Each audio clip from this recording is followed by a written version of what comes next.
Welcome to Viva La Vulva, the podcast that explores and teaches about the goodness of the vulva. Here is your host, Dr. Cara Quant, an internal medicine doctor and advocate for female sexual health. Hello, and welcome to the Viva La Vulva podcast. I am your host, Dr. Cara Quant, and I'd like to thank you for joining me today. It's been a minute since I have recorded, especially a solo episode, but there's so many things that have been happening in my life. We got a house. We have been traveling. My wife and I, we have been doing IVF, and that last episode was about the IVF journey for myself and my wife, as well as some queer friends of mine. So there has been a lot going on, but I am excited to start the new year out right. And what better way to do it than recording a podcast, right? So on this episode, we're going to do some spring cleaning in January. Actually, February is when I'm going to put this out. So in February, and we're leaving behind health misconceptions that I hear a lot in practice. There's people who come in all the time, and I have to educate and re-educate about some myths that they have heard. So I want to come on and dispel some of these myths for you all, because I feel like it is really important. I am debunking an understanding of our health. So things that we can leave in 2025 and take anew in 2026. I'll be debunking some stuff that is practical as well as evidence-based. Now, when I go through these, you may not think that they are unrelated to sexual health, but first of all, sexual health is a part of our health, which I have been talking about for years. And so everything is connected, right? Our genitals, our brain, our gut, are all connected.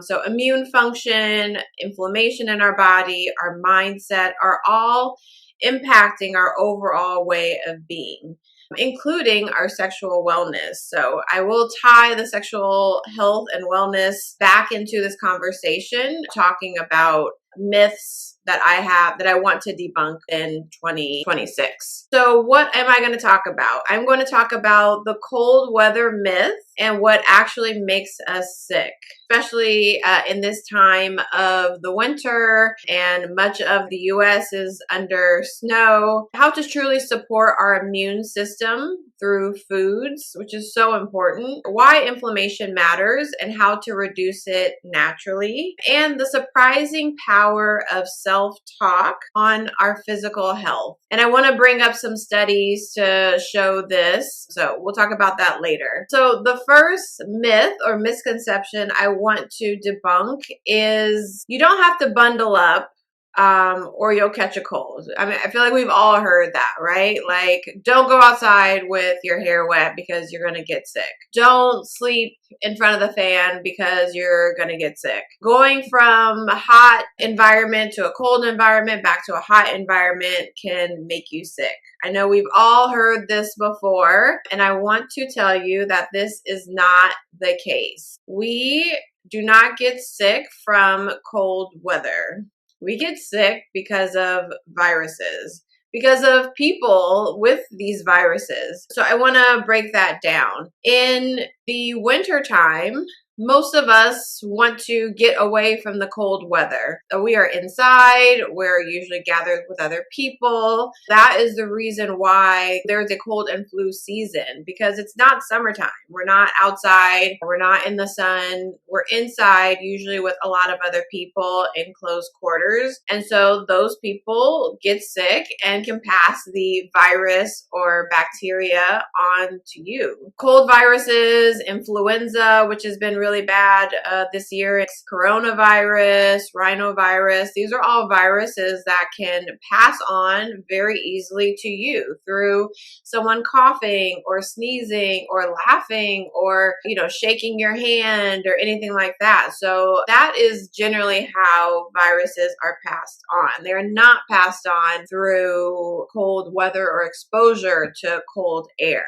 Indoor crowding can cause issues. A lower humidity humidity. So generally in the winter time, it is a lower humidity. So our natural defense, which is our nose and our mouth, can get drier, especially the nose. You think of the winter and the nose is usually really dry and flaky because you're sneezing or you're using a tissue to clean it. And so this lower humidity can dry out sinuses, including the nasal cavity. And that is our natural defense to viruses and bacteria, but mainly viruses.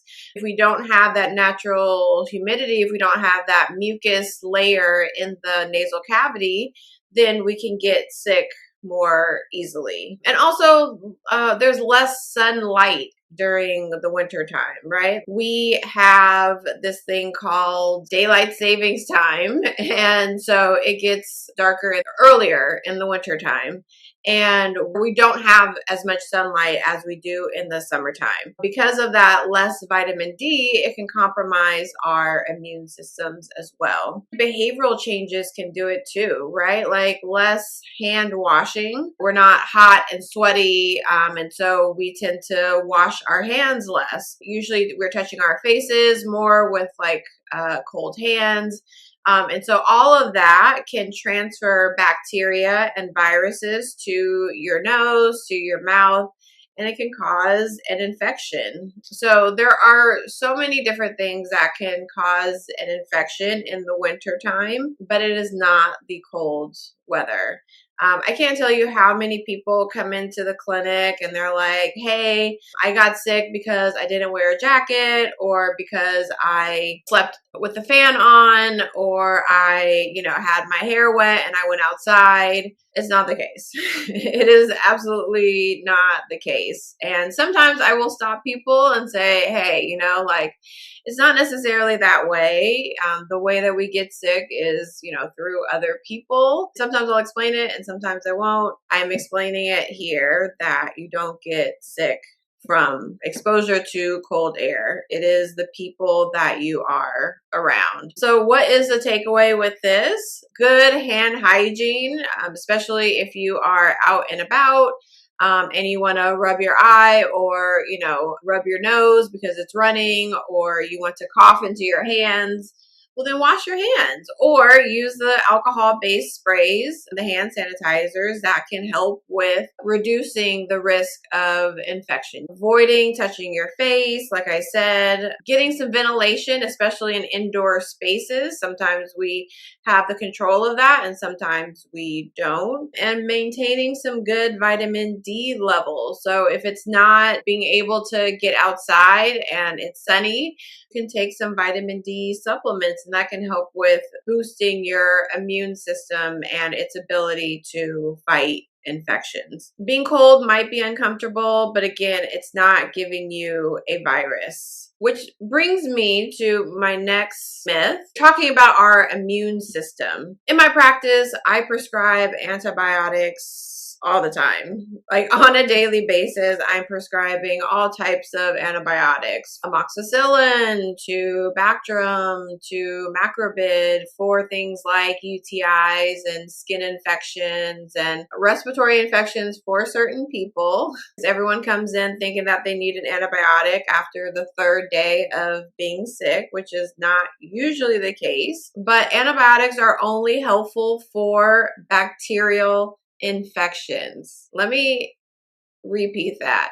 They're only good for bacterial infections. They're not good for viruses. If you have a runny nose and a sore throat and coughing and body aches and chills and things like that, it's more likely that you have a virus than bacteria. And if you go to a good provider, doctor, physician assistant, nurse practitioner, they should not prescribe you antibiotics during the first couple days of your illness, especially because antibiotics are overly prescribed and overly used when they are not necessarily need to be used. So antibiotics are not the end all be all. Sorry to break it to you. I would totally recommend prevention rather than what is the best prescription, it is boosting your immune system. And what is better than boosting your immune system? It is the foods that you're eating. Your fork is one of the most powerful tools in fighting infections, if you can believe it or not. I feel like I've been hearing a lot of information about gut health and how our gut health is basically equal to our immune system. And I totally believe that. The good bacteria that are in our gut really do reflect into how we fight infection. And so 70 to 80% of our immune system is in our gut. Technically, our gut is our second brain, but it has so much of a microbiome of good bacteria that can really help with fighting infections. The gut microbiome trains and regulates the immune response, and the diversity of gut bacteria correlates with a better immune function. So what are things that can help with supporting our immune function? I feel like we've all heard about these things called probiotics, right?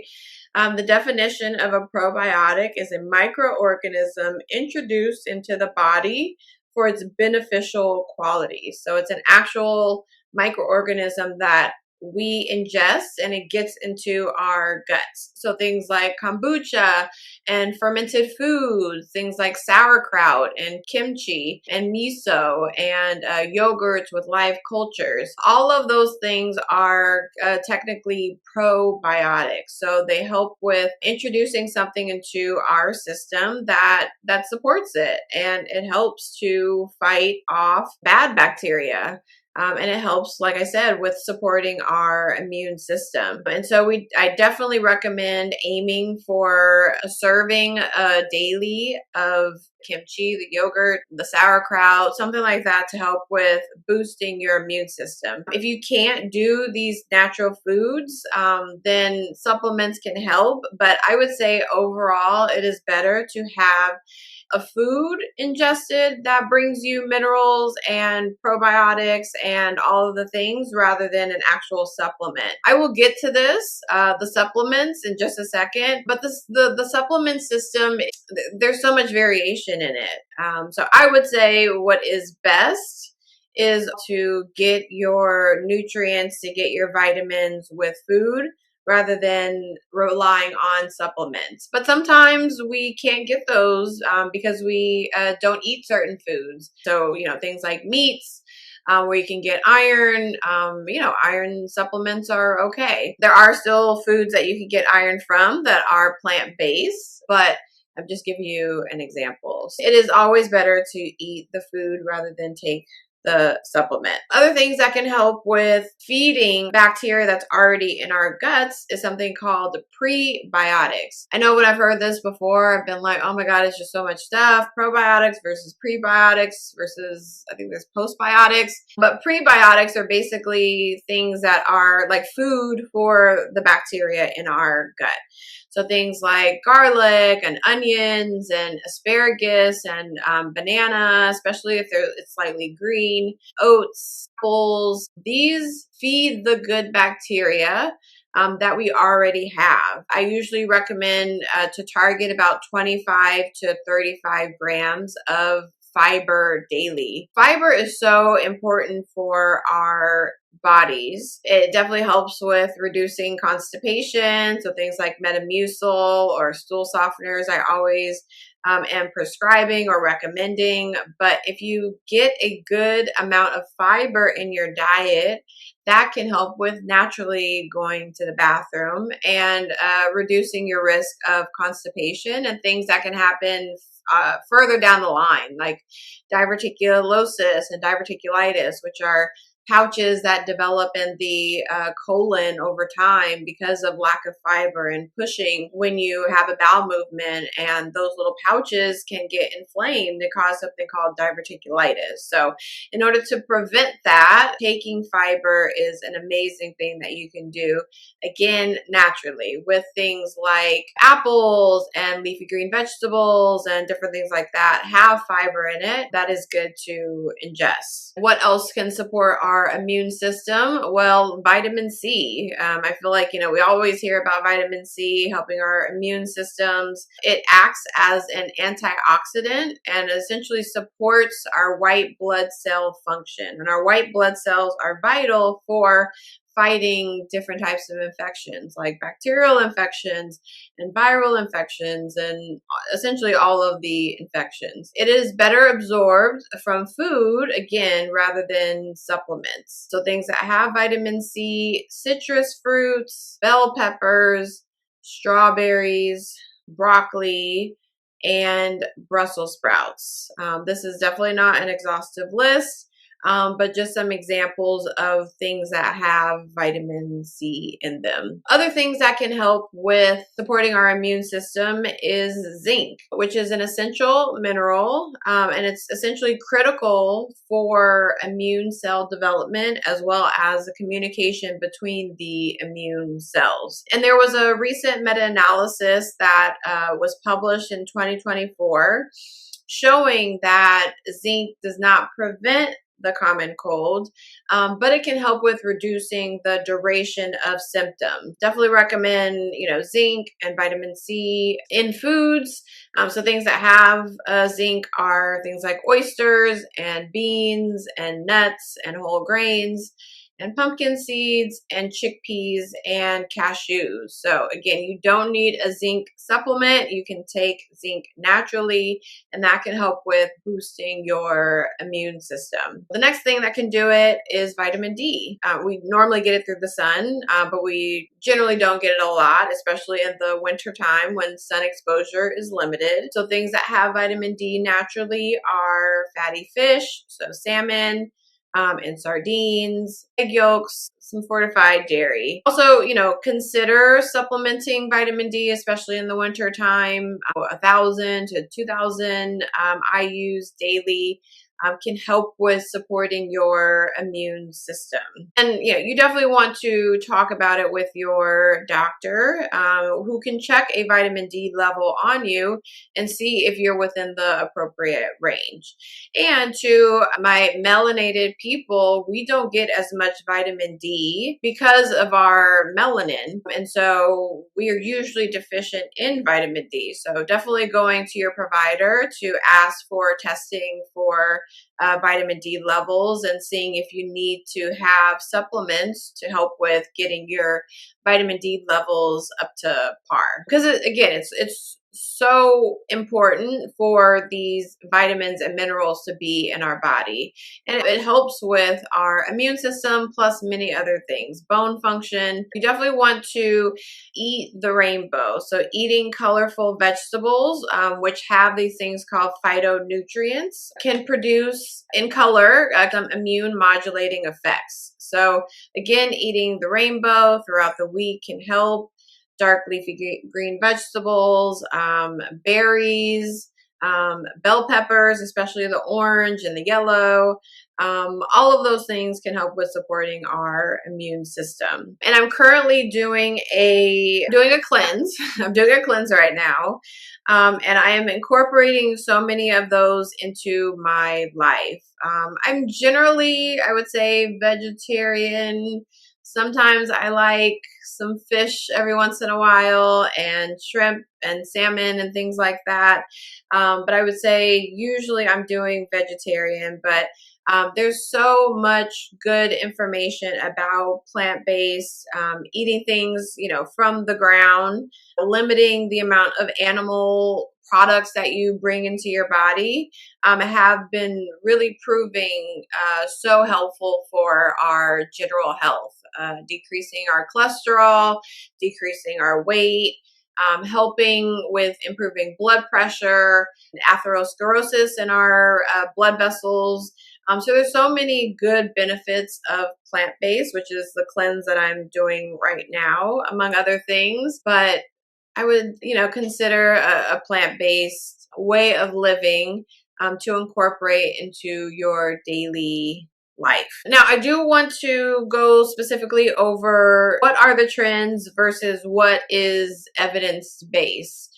Things, I mean, we see all the time protein. Everything is infused with protein now. It's high protein, but protein is good. And there is evidence to show that adequate protein intake is really helpful for our antibodies. Antibodies are things that, again, fight infections. So proteins help with supporting antibody production. Staying well hydrated. Remember, I said earlier that, there's low humidity when it comes to the winter time. Being able to stay well hydrated can help with moistening those mucous membranes throughout the body, including your nasal cavity, which again is your natural defense to viruses and bacteria. Moderate and consistent healthy eating patterns are good. I'm an all or none person. I'm like, if I'm not eating amazing, then I'm eating poorly. Which I have to step away from because it's really not helping me. And I even had a conversation with my therapist about, there not being, it being black and white for me and not necessarily being gray, but that's another episode. So, what are things that are trends? The mega doses of vitamin C is definitely a trend, especially when you're already sick. It's just not going to help with fighting infection like you think it is going to. These immune boosting shots or exotic superfoods, all of those things, if you're incorporating these really good foods that are nutrient dense into your life on a regular basis, you don't need the immune boosting shots. You can just eat it in your food. And so those are things that I feel like are trends that definitely need to be debunked because it really is all in the foods that you're eating on a regular basis. And other things that you can do that are lifestyle factors. Sleeping is absolutely critical. It's a game changer. It's non-negotiable. To get 7 to 9 hours of sleep a night is really going to help with boosting your immune system and lowering your cortisol levels. So totally recommend that. The chronic stress that I feel like many of us have, especially during these times that we're in 2026, chronic stress essentially can suppress your immune system. So finding ways to reduce your stress levels. I know I do on a regular basis meditation, especially at the beginning of the day when I am just waking up. Usually within an hour of waking up, I do a 10 to 15 minute meditation. There's many apps that are out there, the Calm app, and I totally recommend it. I don't do it every day, but I do it as often as I can. And it really does help to lower my stress response and lower my cortisol levels. There's so much good information about and studies to prove that meditation is so helpful in lowering our stress and anxiety, especially when we're in such a stressful and anxiety provoking world. Lowering your stress levels can help with boosting your immune system. And obviously, exercise. Exercise is so important, improving your cardiovascular health, getting your heart to pump your blood efficiently through your body. Is so helpful for your immune function. But actually, excessive exercise can suppress your immune system in certain cases. The American Heart Association essentially recommends 150 minutes of moderate activity per week, which breaks down to 30 minutes 5 times a day. So I feel like we can all do that. And you do have to increase your heart rate. You can't just be walking around or think that walking around at work is an exercise. You actually have to be increasing your heart rate in order for it to be considered a moderate activity. So hiking is a good one, cycling is a good one, dancing is a good one. So there's so many things that you can incorporate into your life that is going to support your immune system and support so many aspects of your body. So what do I personally do, especially during the winter time? I'm making sure I'm getting at least 8 hours of sleep a night. Sometimes it's 7 because I know that I'm groggy if I'm doing anything less than that. Eating really good, nutrient dense foods during this time, especially. I know, we just finished the holidays, which is nothing but eating not very good foods, but so delicious, and maybe drinking alcohol because you're amongst friends and family with different dynamics. So you're getting through, but you're maybe not eating the best. So I feel like January and February and the start of the year is a really good way to like bring in new habits, or maybe reestablish good habits that you've had in the past, but you may have lost in December. I am, usually eating some salads, or I love a good bowl. I put all types of stuff in a bowl, since I'm doing vegetarian / plant-based, doing arugula and black beans, which are good in protein, or lentils, which are also good in protein, and all types of colorful vegetables like tomatoes and bell peppers, things like that.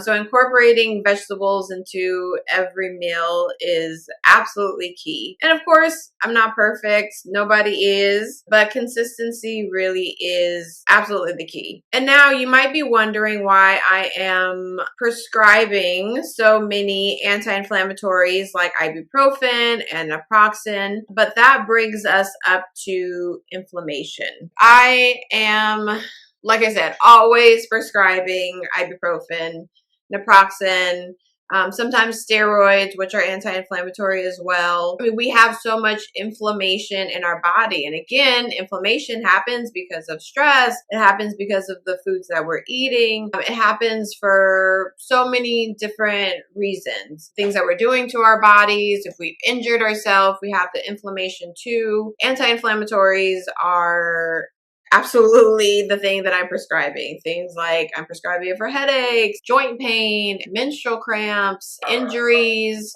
So inflammation is involved in all of these. But chronic inflammation is also linked to heart disease and diabetes, autoimmune conditions, even depression. So there are two types of inflammation, right? There's acute inflammation, which is something that we need. Fall and hit our knee, and so we have a scratch on our knee or a cut on our knee. There are inflammatory cells that come to help with reconstructing that area. There's things that help with bringing platelets to the area to help with stopping bleeding, and bring things that help with remodeling the skin so that cut can heal. So those are good things that happen. You sprain an ankle, but it gets better over time because of those good inflammatory markers. Short term, it generally resolves over time, but we also can have chronic inflammation. That is the thing that is problematic. We have a lot of stress in our life. We have this like low grade persistent inflammation throughout the body, which can contribute to chronic diseases. So things like kidney disease, diabetes, elevated blood pressure, because of your inability to relax the blood vessels. And these are things that are often silent. There's so many people that come in with elevated blood pressure that I see. They're like, oh, but I feel fine. And I'm like, yeah, you feel fine, but you have elevated blood pressure. So we have to address that. Some people often want to do it naturally, which I am all about. And that's generally with weight loss. Weight loss can improve your high blood pressure naturally without the antihypertensive medicines that sometimes or oftentimes are prescribed by the provider. There's a lot of silent things that can happen with chronic inflammation in the body. And so what are some of the root causes? One of those big things is a poor diet. So highly processed foods, usually things that come in bags that crinkle, when you open them, are not necessarily good because they're generally high processed. Sugary stuff, chronic stress, lack of sleep for many different reasons, sedentary lifestyle, obesity. Actually, the fat cells in the body can produce inflammatory compounds. So becoming obese usually with poor diet habits, but also the fat cells can cause some inflammation in the body. And smoking. Cigarettes, even cannabis, can cause inflammation, especially in the lungs, and it can cause things to activate in order to get these irritants out. So smoking, cigarettes, even cannabis can do that. So, what are some anti-inflammatory things that we can eat to help reversing this chronic inflammation that we have in the body? Well, contrary to RFK's belief that the food pyramid should be changed to incorporating red meats and dairy into our lifestyle was, I feel, not the right way of doing things. I do agree that removing highly processed foods is extremely helpful. I just don't think that adding the red meats and dairy is going to help with reducing inflammation in the body because, again, these are pro-inflammatory things. I personally follow the American Heart Association guidelines on foods to eat, and I would definitely recommend that you do the same, especially if you are in the US, because there's some twisted things that are happening in this current political climate. Like I said, subscribe to the American Heart Association guidelines on what to eat. So things like eating the rainbow, that actually comes from the website. Eating abundant in fruits, vegetables, legumes, whole grains can really support your body and reduce inflammation. Things like olive oils, avocado oil, and different things like that are good in terms of primary fat. Reducing the amount of dairy that you're taking into your body. And there's so many things that have dairy in it, right? Butter, certain creamers, like coffee creamers. There's so many things that contain dairy, but moderating the amount of dairy that you put in your body. Fish and poultry is often better than red meats, especially when it comes to things like your cholesterol. So if you are not wanting to do plant-based, which is okay, doing things that are more lean, chicken, salmon, like things like that are better than red meats. Things like herbs and spices are a lot better to put on your foods rather than salt.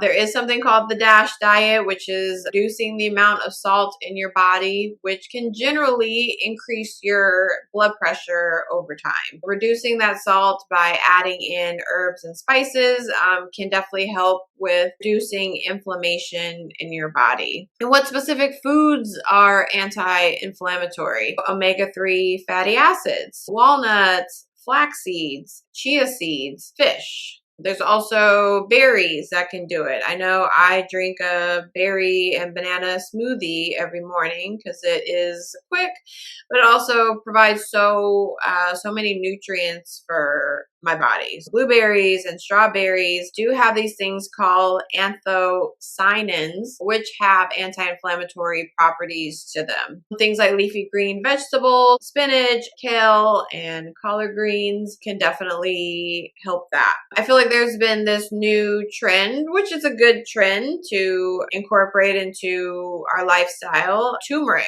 Especially the thing that's within turmeric, curcumin, is a potent anti-inflammatory agent, better absorbed with black pepper, but it can provide some anti-inflammatory effects. And there's actually patients who come in on a maybe not regular basis, but say, hey, I don't want to take those ibuprofens or naproxen that you're prescribing. I'd rather take some turmeric pills to try and help with reducing the inflammation. And I think it's great. You can do it naturally. You can do it with the foods that you're eating. But I do believe in turmeric and its ability to reduce inflammation. Ginger can really help, both fresh and as a tea, can help reduce inflammation as well. Green tea and dark chocolate. What are foods that promote inflammation? Refined carbohydrates, so things like the white breads and the pastries, fried foods, things like processed meats, so bacon and sausage and deli meats.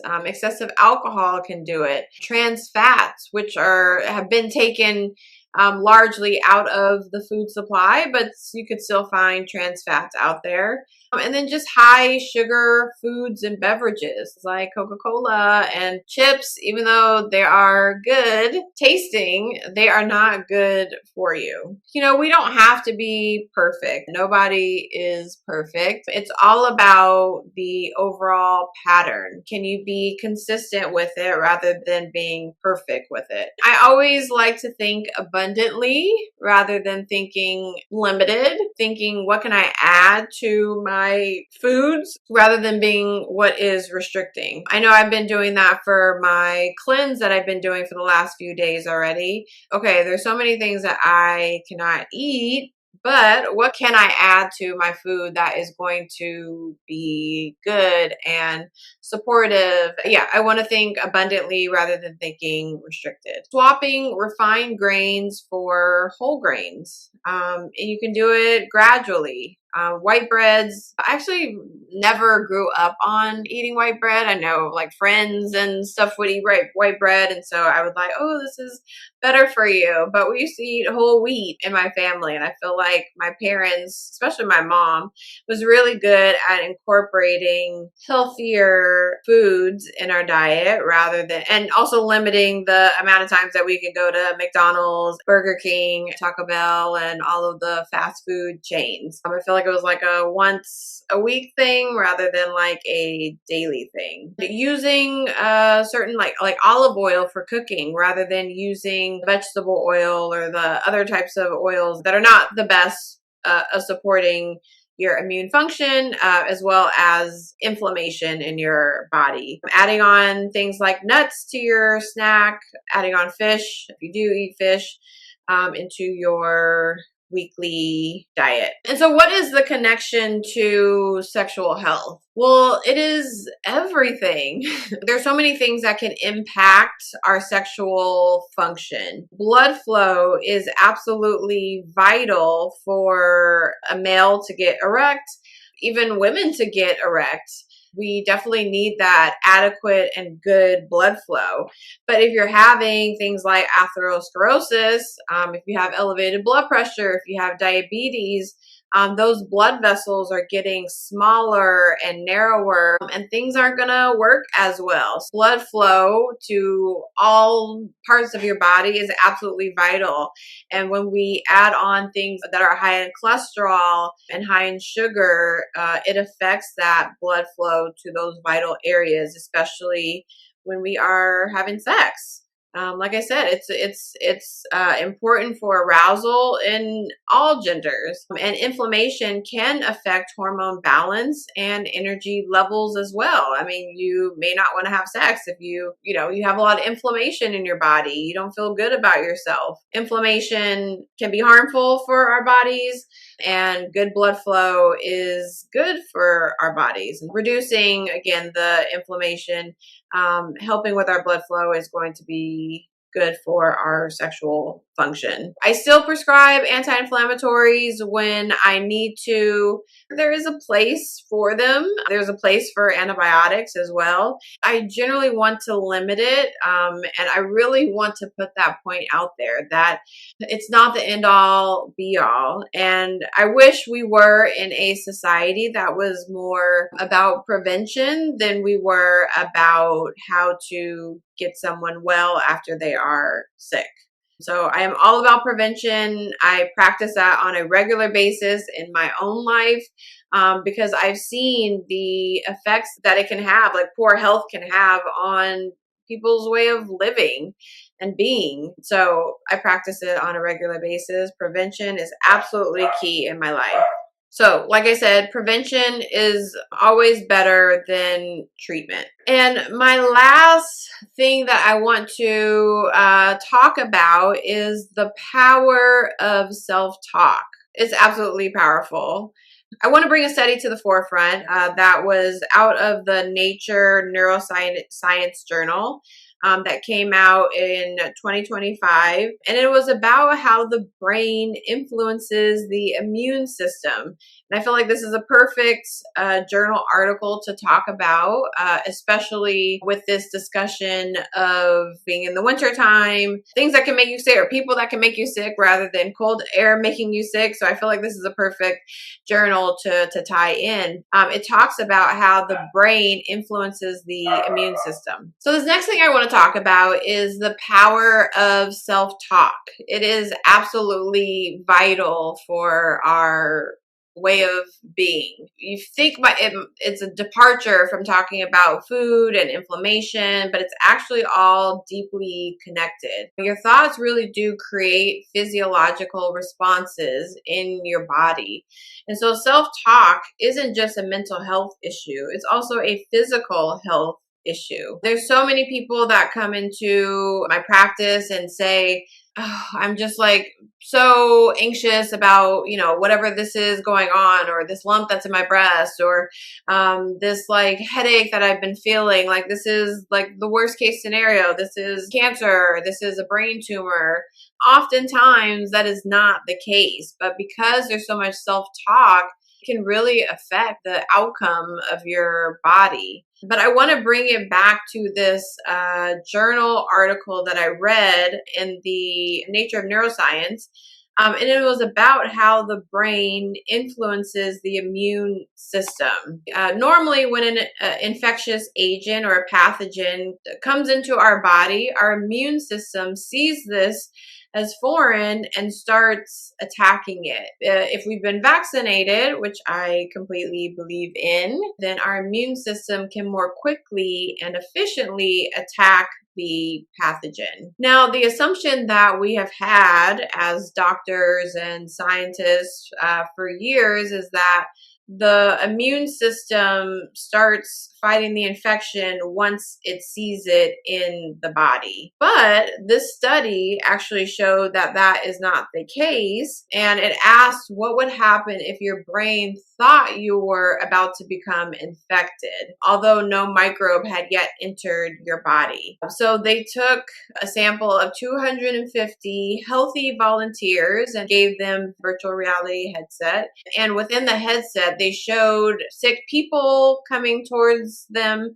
as well as healthy appearing people coming towards them. So the sick people had runny nose, coughing, sneezing, things like that, had like really bad rashes on their body. And then the healthy people looked healthy. They used MRIs as well as blood tests to help with determining a person's immune response. And a characteristic pattern of activity began in front of their brain, followed by the release of chemicals into the blood to alert the immune system, followed by the activation of the immune system. Essentially what we see in a vaccine or an actual infection. So before it even got started, before the infection or the pathogen was even in our body, our brains told the immune system, hey, this is what's happening. Fight, bring out the white blood cells or bring out the other things that can fight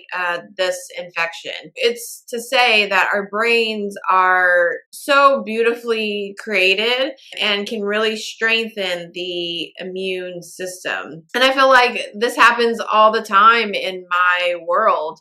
I'm a doctor. I'm a doctor in an urgent care, and I feel like I see sick people all the time. People are coughing and sneezing and all of the things. And so generally I have my mask on, especially since after COVID. But even if I don't have a mask on, I feel like my brain is telling my body to be aware that there is a pathogen that might be coming into my body, the rhinovirus or coronavirus or what have you.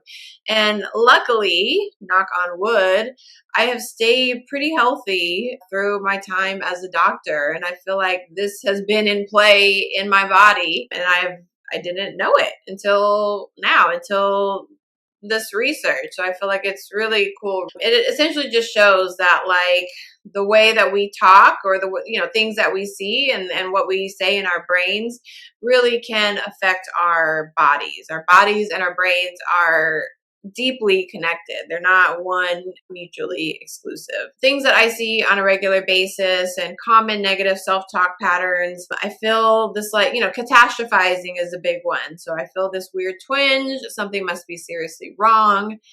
People come in all the time talking about, I read this on Google and, it's the worst case scenario. I have cancer. Or more recently, ChatGPT has been explaining different things and becoming people's doctors as well. But this catastrophizing does create anxiety, which creates physical tension and stress hormones, things like cortisol, to be released. There is an all or nothing thinking, which I often or sometimes subscribe to. And like I said, I'm talking about it with my therapist, but life is not all or nothing. I ate dessert, my diet is ruined, I might as well just give up. Like, that's not necessarily the case. Again, we're not perfect beings, even though I think we many times strive for perfection, but we're not perfect. Even if you ate that piece of cake or, you ate those fries or whatever, fried food, you can still get back on it. It's not an all or nothing thing. Also, body negativity, which is a negative self-talk, a constant criticism of your appearance or your function. Well, I am not immune to it.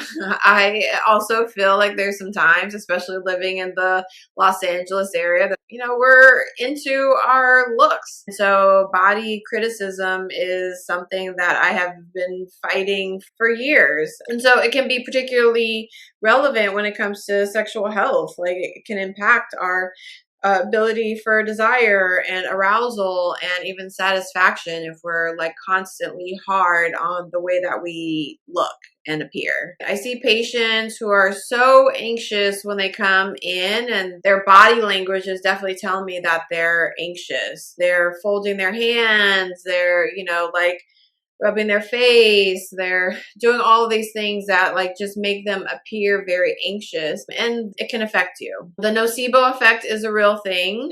If you believe something will harm you, you're more likely to experience negative effects. I want to have you incorporate self-compassion, talking to yourself like you talk to a friend. I'm doing my best rather than I'm failing at everything. So, what are the big takeaways from this episode? Cold weather does not make you sick. People do. Viruses do. Focus on real prevention. Build your immune system through gut health, nutrient-dense foods, and lifestyle habits. Reduce inflammation through anti-inflammatory eating patterns. Your future self will definitely thank you. And your self-talk has real physiologic effects. Speak to yourself with compassion and realism. You don't have to be perfect. Take one thing that you learned from this episode and implement it into your week. Don't try and overhaul everything at once. Adding some fermented foods or swapping one inflammatory food for, a pro-inflammatory food can really help. And progress over perfection. I'd like to thank you for joining me today on this solo episode of the Viva La Vulva podcast. I am so grateful to be here and be able to give this information to you. So if you like this episode, leave a review, share it with friends who may benefit from it. And until next time, stay empowered and Viva La Vulva. Bye. Thanks for joining me today on the Viva La Vulva podcast. I am your host and internal medicine physician, Dr. Cara Quant. If you like this podcast, please let others know and subscribe. Also, if you want to hear more information about what's happening with Viva La Vulva, hop over to our website at vivalavulvala.org and sign up for our newsletter.